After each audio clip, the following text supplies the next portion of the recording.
央视罕见放出我军096坦克进行城市巷战画面，外界如何解读？坦克在我军登陆战中又将起到什么样的作用？近日，央视军事节目《军事纪实》中罕见出现了我军坦克巷战的画面。节目以城市攻防战为主，直观展现了我军进行城市攻坚战会采取的战法。在此次演习中，我们可以看到 096A 坦克以及 04A 步兵战车协同合作，并在城市道路上穿插的画面。城市攻坚以及街头巷战被认为是战争中难啃的骨头，因此城市的复杂性与隐蔽性都使得战况难以明了，而且军队呢往往要执行占领城市主要地点的任务，因此重装甲部队也便成为城市攻坚的主要装备，尤其是坦克。坦克被认为是街头巷战中最为致命的武器，因此经过很多年的武器装备发展，坦克依旧是大多数国家陆军的主力装备，因为其城市攻坚的作用无法替代。而此次我军放出096坦克巷战画面，同样也引起了外界的解读。外界认为，央视公开坦克巷战画面呢，也是在向外释放信号，并且不少人将其与最近我军频繁进行的2栖作战演练联系起来，一个城市攻坚，一个跨海作战，这两者又是如何联系的呢？在解读我军对某特定岛屿的登陆作战中，一般认为将会以5个阶段结束战斗。首先是前期登陆准备，以导弹以及军机定点清除掉一些防御体系。其次呢是海上集结，让海军陆战队以及装甲部队在登陆舰以及登陆艇上快速集结。其次是海上航渡，这也是被认为风险最大的阶段。在登陆舰艇进行远渡同时，军机与军舰负责为其打掩护，然后就是抢滩登陆，以掩护部队与航渡的先锋部队对对手岸防部队进行突击。最后是扩大登陆范围，通过占领敌方主要阵地来巩固战果，而这一阶段很有可能爆发巷战，这也就是坦克的主战场了。因此这也被称为是清扫战场阶段，也是为最后决战做准备。了解到这些，也就不难理解为何我军要进行坦克巷战训练了。一旦像096坦克这样的装备完成登陆，接下来就是它发挥的空间了。那么问题来了，096坦克呢，毕竟是陆战坦克，要如何实现跨岛作战呢？此前央视节目中首次公开我国726型野马气垫船抢滩登陆的画面中，就有096坦克的身影。我们可以看到，野马气垫船呢携带了一辆096坦克跨海成功登陆一座岛屿。野马气垫船载重超过50吨、40吨重的096坦克不是问题。野马气垫船拥有高机动性，其航速被认为在55节到60节左右，这意味着野马可以载着096坦克在2小时内跨过200公里海峡。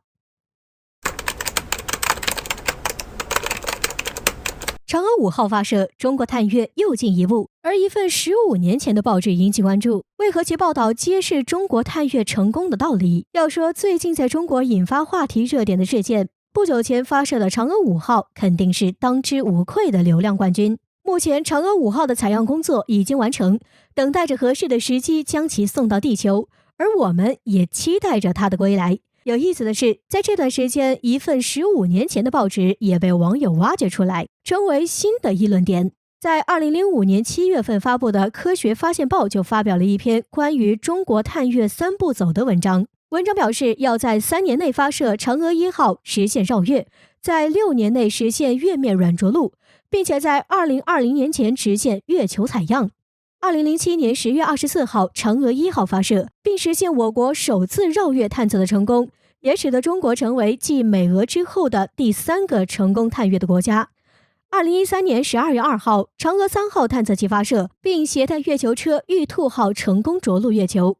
2020年11月24号，长征5号火箭携嫦娥5号探测器在文昌发射，完成月球采样工作。从这方面我们可以看出，中国的探月计划与12年前《科学发现报》的报道大体上差不多。这说明我国的探月计划基本上是稳步推进的，而12年前的报纸似乎预测了我们今天的探月成就。然而在这份报纸上中国的探月计划还不是亮点，真正的亮点是另一版面上世界其他国家的探月计划。根据这份报纸的报道，在当时，全球主要的航天国家都有制定自己的探月计划，像日本就制定2025年建造月球基地，印度计划2028年发射首颗月球探测器，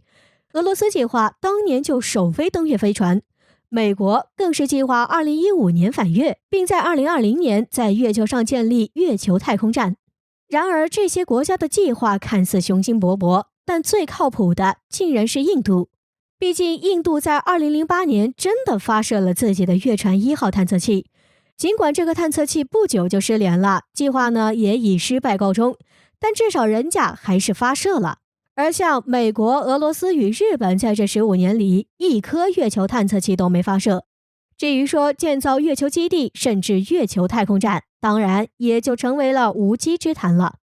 看到以前的报道，再看看15年后的今天，不禁让人感慨万千。也有网友吐槽称，中国因不会吹牛，显得与国际格格不入。而这似乎也正说明了，为何这15年来就只有中国实现了成功探月的目标，以及为何中国的各方面建设在近年来发展得如此迅速。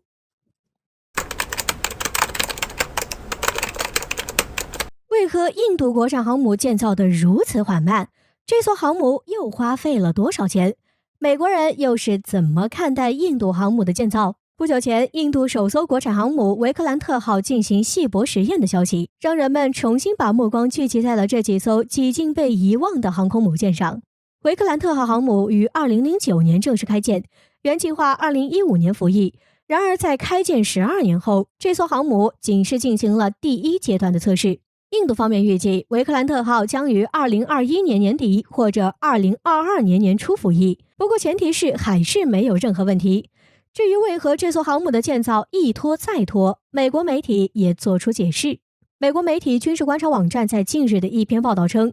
印度的维克兰特号航母有幸成为世界历史上最长的军舰建造计划之一。美媒认为，之所以维克兰特号建造缓慢，首先是印度方面低估了航母的建造难度。维克兰特号航母重达37500吨，这比印度从俄罗斯那里购买的维克拉玛蒂亚号还轻一些，并且设计上也参考了俄罗斯航母。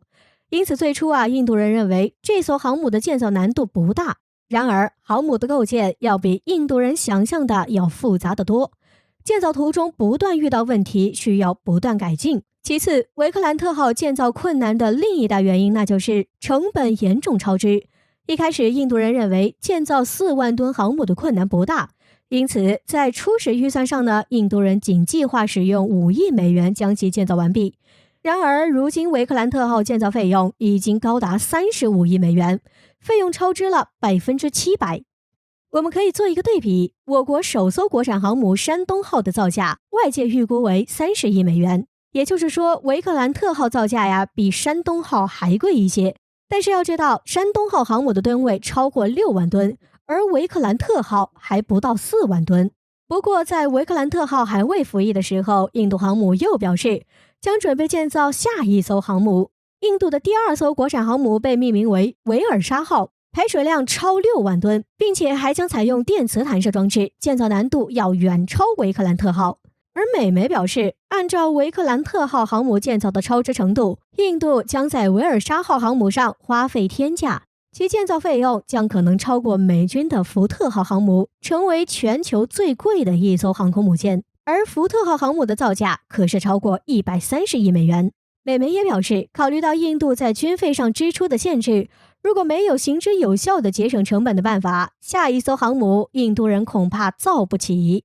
尽管印度想维持3艘航母的战力，但海军始终不是印军重点发展方向，而且印军军费本就在国产武器研发上投入不大，根本就承担不起建造一艘超过100亿美元的航母。